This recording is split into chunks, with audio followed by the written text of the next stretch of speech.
Tinanong pala ako ng kasama kong Myanmar kung sino daw ang kumuha ng kamatis niya kahapon. At ito naman ang sinabi ko sa kanya. Naku naman, 3 piraso lang naman yung ginamit ko sa gulay kahapon. Napakadamot mo naman. Ang pogi ng bagong gising.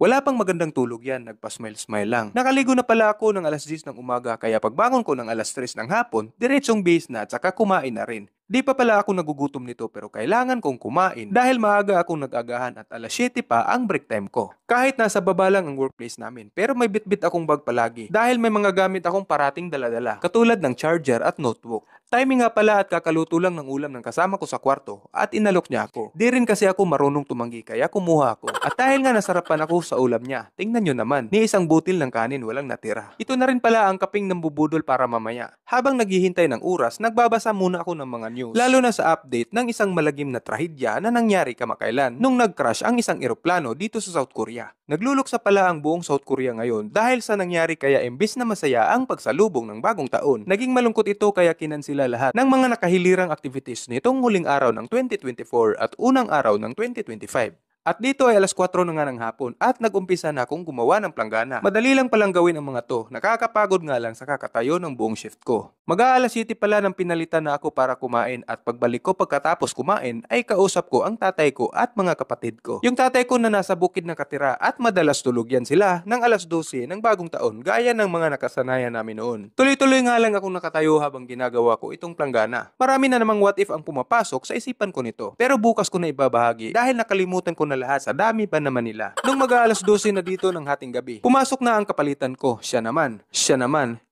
ngayon. Noong pagsalubong kasi ng Pasko nitong nakaraan, alas 12 sa Pilipinas, ako yung gumagawa ng planggana dito. Pero ngayong bagong taon, siya naman. Nung nakaraang taon kasi, natapat ng Lunes ang Pasko at bagong taon, kaya hindi ipinalit at sabay-sabay naming sinilibrate ang mga to.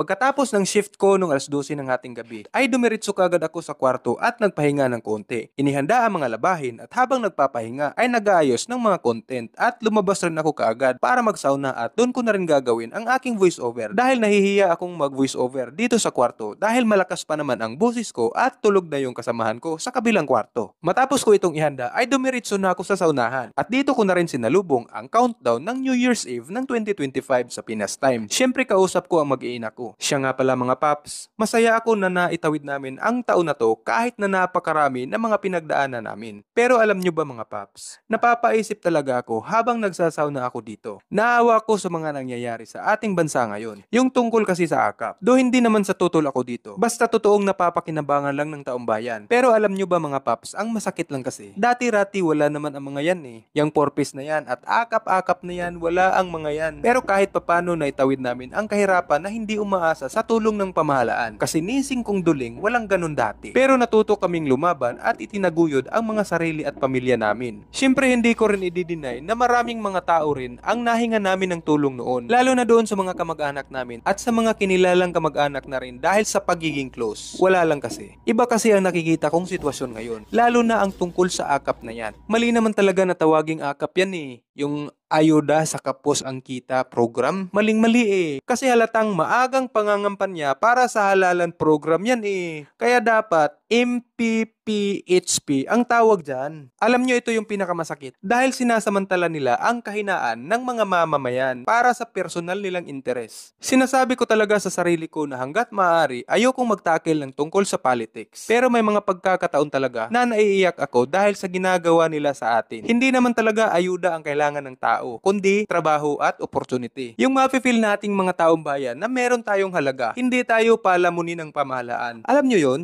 Inaamin ko na purpose member ang tatay ko at nagpapasalamat din ako sa programa na yan. Pero never ko in-encourage ang tatay ko na umasa na lang sa ganun. Kaya sana naman tayo mga mamamayan, gumising na tayo sa katotohanan na ginagamit lang tayo. Mga untanak,